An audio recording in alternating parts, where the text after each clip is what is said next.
This is problem 5-49. It's on page 255. Steam flows steadily through an adiabatic turbine. The inlet conditions of the steam are 6 megapascals, 400 degrees Celsius, and 80 meters per second. The exit conditions are 40 kilopascals, 92% quality, and 50 meters per second. The mass flow rate of the steam is 20 kilograms per second. Determine A, the change in kinetic energy, B, the power output, and C, the turbine inlet area. Well, the whole reason for determining the kinetic energy change is to compare it to the energy change on the enthalpy side, the flow energy and thermal energy. But let's go ahead and draw the problem, or draw a schematic of the problem. So this will be section 1, it will be the inlet to the turbine, and the turbine, of course, is made to produce shaft power. Now let's see. Exiting section will be state 2. Pressure at the exit, 40 kilopascals. Quality, 92%. That means 92% of the exiting mass is in the gas phase. Velocity of flow, 50 meters per second. And entering conditions, P1, 6 megapascals. T1, 400 degrees Celsius. And velocity coming in, 80 meters per second. Let me make sure I got that right. Yes, 80 meters per second. Okay. And we're told it's adiabatic, which means there's no heat loss. So our system is essentially the turbine, and we have flow in and flow out. Of course, the flow in and out both carry energy with them. There's still some energy in this flowing stream. The first thing to do is to find the change in kinetic energy.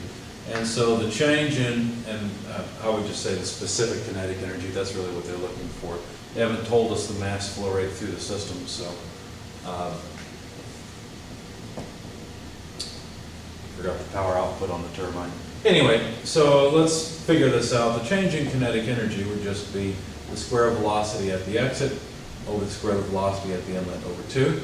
And so that would be what V2 is 50. I'm going to drop my units for just a minute. No, I'm not. Let me change my mind on that. Meters squared per second squared less V1, 80 squared meters squared per second squared divided by 2. When you plug that in your calculator, you'll get a change in meters squared per second squared, but we'd like it in kilojoules per kilogram.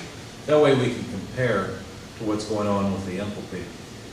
There's 1 kilojoule per kilogram per each 1,000 meters squared per second squared. So all the meters squared per second squared are now gone. The change in kinetic energy when you plug this in your calculator is negative 1.95 kilojoules per kilogram.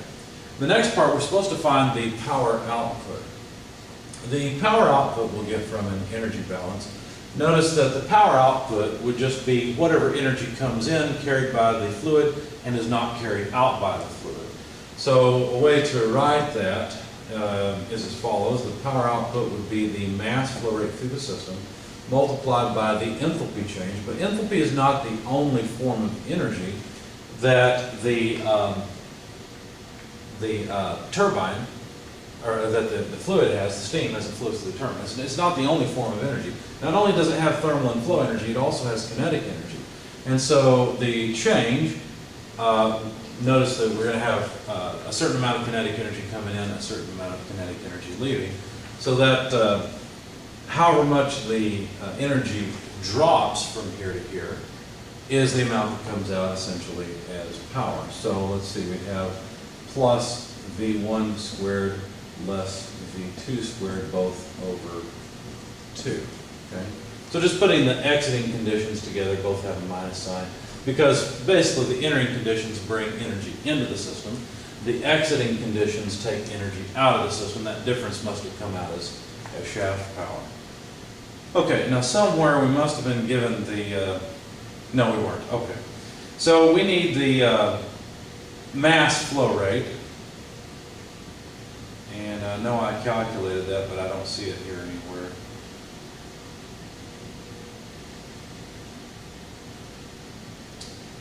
I'm looking in my notes. Where did I calculate that? I've used it. I'm drawing blank. It doesn't matter. I know what it is.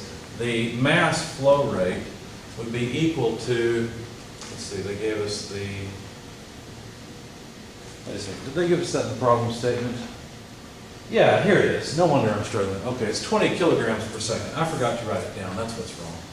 The mass flow rate is 20 kilograms per second. There we go. So if we want the change in total kinetic energy, then let's go ahead and do that. So the change in total kinetic energy would be the mass flow rate multiplied by the change in specific kinetic energy. So we need to multiply this by 20. So that'd be 19.5 times 2, which would be what, 39? So it's negative 39 kilojoules per second. That's the change in the kinetic energy. Now this is really the rate of change. It's how much kinetic energy change there is per second. So it's kinetic energy power. So 39 of the kilojoules per second, or the kilowatts, comes from the kinetic energy change.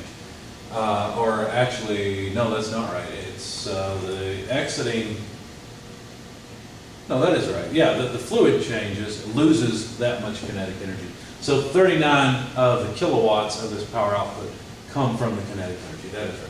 So now let's continue. This would be 20 kilograms per second of mass flow. Now we need the enthalpies at the entrances and exits, but that's easy because we have pressure and temperature. So if you go look up the enthalpy of the entering stream, it's 3178.3 kilojoules per kilogram. And if you look up the exiting stream, that one's not quite as easy. To get the exiting enthalpy, you'll have to use the equation that involves quality, and it's HF plus X2 HFG. Basically, some of the leaving stream is liquid, and so you have to account for its energy.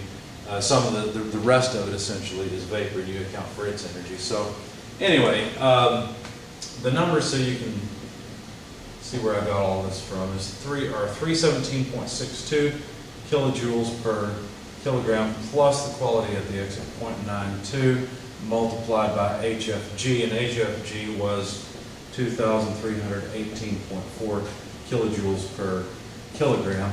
That comes out to an enthalpy of about 2450.5 kilojoules per kilogram.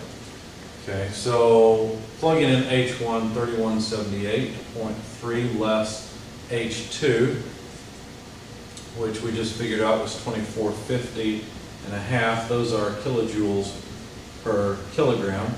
Plus, now notice that this is just basically this 1.95, but it's positive, right? Because we had V2 less V1.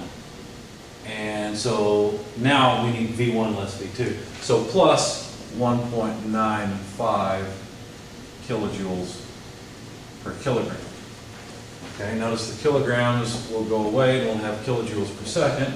And so the power output comes to about 14,516 kilojoules per second. And now let's compare.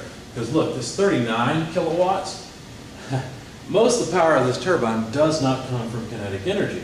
It comes from flow energy and thermal energy. Okay, it comes from the enthalpy essentially. And this is 14 and a half megawatts, whereas that's 40 kilowatts. So this is 3 orders of magnitude away from that, right? It's 1,000 times that, or that's the scale at least. It's 1,000 times scale. So it's a huge difference. Now, I need some more space, so I'm going to get rid of this intermediate calculation and just leave the result there. But that takes care of part B. Part C, the question is, what's the area of the inlet? Well, that's actually pretty easy because the mass flow rate is just the velocity of flow times the area divided by the specific volume of flow. So here's an equation where we have the velocity of flow coming in. We can get at the specific volume. We have the mass flow rate. So we can solve for the entering area. And that entering area then is just mass flow rate, V1 over velocity 1. Okay? Now, we should get the specific volume coming in as well. We can look it up based on the same properties of pressure and temperature coming in. When you do that, you find that it's 0.04742 cubic meters per kilogram. So now plugging all of that in, see, it looks like I'm running out of space. Let's see, this is 20 kilograms per second for the mass flow rate. We just found that the specific volume is 0.04742 cubic meters per kilogram. If this is off the video, I apologize, but hopefully what I'm saying here will make sense. You can see the equation here as well. Dividing by the velocity of flow, 80 meters per second.